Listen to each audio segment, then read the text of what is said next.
Mew most likely versus Uri. Yes, Uri, he's fairly young. He's a very young guy. Plays Lychee. He plays Lychee. He looks very robust, okay? He's a very robust character. Yeah, I actually don't remember where he was from, but has always been playing Lychee, to my knowledge. Very big tech monster kind of guy. Yeah.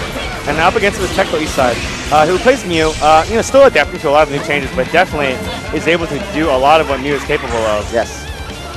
Tectal is still a very strong player in all the fighting games he's been in. Persona, he was very strong in. In the earlier versions of BlazBlue, he's also very strong in. I believe he won CEO 2 years ago. Oh yes, in BlazBlue, yeah. Yes.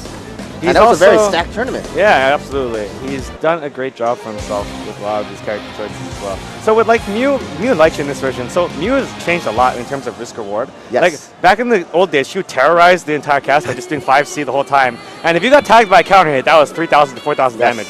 In this version, that's kind of gone. The move itself is still fantastic, but the risk reward has changed a lot because they've changed 6C as well. It combos on standing, but as a back end of that, it doesn't really give you that. It only gives you a meaty setup. Yeah. Unless you're in the corner, then that's where she really gets started.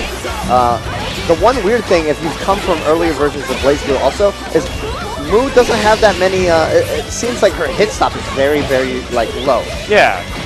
Okay. We send a throw, Sword of Decimation to the corner. Like you can see, her mystery conversions are not that great. Yeah. Getting like 1 to 2k damage per hit. You can do this combo instead, but the kind of knockdown you get from this, as opposed to getting all the way to the corner, like you kind of get a little bit farther away. In this situation, you got 2.5 though. Spending the meter, baits the DP. Now, with Mew in this version, you don't need a good starter. You can do a lot of damage off anything in the corner. Yes. Got a setup here. Beam did not hit. I believe Tectal actually could have done a better setup right there. Perhaps, yeah. Oh, misses no. that. That's unfortunate. Now Tachi actually got a hitbox nerf in this version also. You can actually crouch it. Oh, and the new move from Moo. The tracking satellites. So basically the bits now just fly toward you, and they hurt. The hit stun on that is actually very deceptive. It's basically all the way to go. Get counter hit again. Actually, that was actually not that much damage, but he chose to burst it out of habit, looks like. I mean, if you played early versus BlazBlue, I definitely think it remains. Like you take that 5C, oh, I'm dead. But in this version, you're not dead. It's it's actually not that much. You get the 5C, 6C. Yeah. Back to neutral here. Oh shoot! Tachi? Yeah, I think Lychee could backwards DP it or something, but you can actually crouch it. I believe the barrier actually makes it so Lychee extends her hitbox or her box. Another hit for Tectal. Very dominating play by him so far. Puts him in the corner. Oh wow! Wicked super. Yeah, Chin Road throw. One of Lychee's only invincible things while she has no staff. Yes. Now for our viewers at home, Lychee has basically two versions of the character. One with staff and one without staff. With staff, she is a very strong character. She gets access to a lot of her overheads, a charge, all that stuff. But without staff, she gets the ability to really extend her combos a lot. So yeah, it's kind of like unarmed or armed kind of thing. But she's a threat in both versions. She can make her staff fly when she's unarmed, and it's just a really annoying projectile. That's a really large hitbox. So something nice. Uses the staff throw to delay the nice overhead. Nice. That was a very smart air dash from Yuri. Using that Lychee strange backdash to really put herself in the air and get that mix-up. Tried to bait that DP, but it was a little bit too early on the button press, too.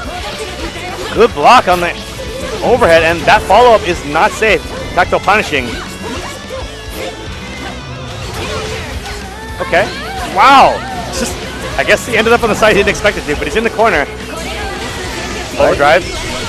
Ooh, jumps out of the believed a little bit too much. Oh, he tried to extend his pressure right there, I believe. Yeah, he's got no staff. What? I've never seen that work. You can do that on Wake Up? Is it body influence? I don't think it has any of those things. How did that 5C whip? That's crazy. At least I don't think it does. It might have changed the properties. Now, yeah, you guys have to remember, this is like, what, week 3 of the console version? Yeah. Definitely never seen, like, to me, it looked like he tried to wake up Super and got that move, but you never know. He's got Tectal in the corner here. All right, what's the setup? Going Hagaishi Ender. Staff Light. Nice block. Ooh, out of the corner. Now it's Yuri's turn to be in the corner. Does not block, moves overhead. Moves overhead in this version and the former version. The first hit is not an overhead, but there are a lot of setups where that first hit whiffs and the second hit is a lot faster. Ooh, and just like that though, using that fact that the second hit is an overhead, RC did before the second hit came out and then did a low. Very tricky stuff.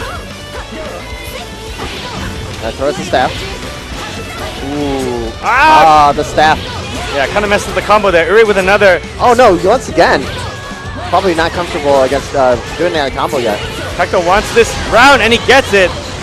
And by gets it, he gets an all green to the face. Now is that input still the same or it's all full cardinal correct? Yes, it is. Hagaishi. Nice back guy. Kind of out of there. Gets tagged with the cross up. What? Oh wow. That's what on earth? Combo. There's a lot of really bad drops from Yuri right now, and it might cost him the round. Or it might cost him the match. All right, this is loser, so loser does go home. Block on the overhead. Dead angle's out. Throws the staff. Has the staff back.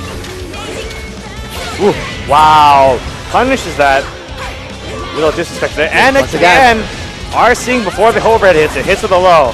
So tricky, so hard to block. Nice throw break. No counter hit there, so it wasn't even a combo. Ah! Sends the staff. It's even right now. I'm pretty sure Tectal will get his burst before the round is over. He ODs. He tossed him in his tracks right there, and he's going to get the meter. I think he's going to kill. Oh, no, he didn't. I think he tried to super. I think he tried to super there, too. That super is a Tyrant Ray with C. Uh-oh. Ah. And, yeah. That was definitely too risky against a Mew with Yata no Kagami ready for that. Is that what the super's called? That's what she says. Oh, okay. But I believe that, I feel like that super got a lot faster in this version. I'm not 100% sure. Like it's always been kind of like you should not disrespect this move kind of move. You also have to factor in that it always goes to the closest steins first. Yeah. So here we go. Up next we've got let's see. Kizzy K. And something, dude. Oh man, I'm gonna be so sad. He's gonna watch this and be like, "Why did Shay forget my name? I did so good in top 16." I believe he was the only Ragna to really make it into the upper echelons of this tournament. Yeah, he played a very stellar game against the two matches he had in top 16. This extremely clean Ragna play. He beat both Kosso and Klim Azrael. So he's actually extremely clean. It's going to be great to see him fight Kizuke because this is actually just, a Shoto battle right here. Yes, this is the battle of the classics. The brother versus brother CT classic. And those of you may remember, like every Jin in every game before this, a little bit yandere, just a little, a pinch. Just a little bit. A pinch, but in this version he's not at all, actually. Yeah, I have not really followed the story at all, but it was something with him taking control of his sword, and Platinum is part of him now. Just some stuff. Some stuff happened. I'm gonna miss Ikuzo Nissan. I'm gonna miss that so much. So Kizuke, of course, no slouch himself.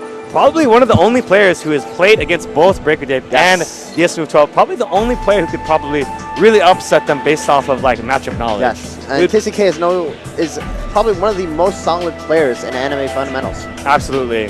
He's got the spacey, he's got the foozies.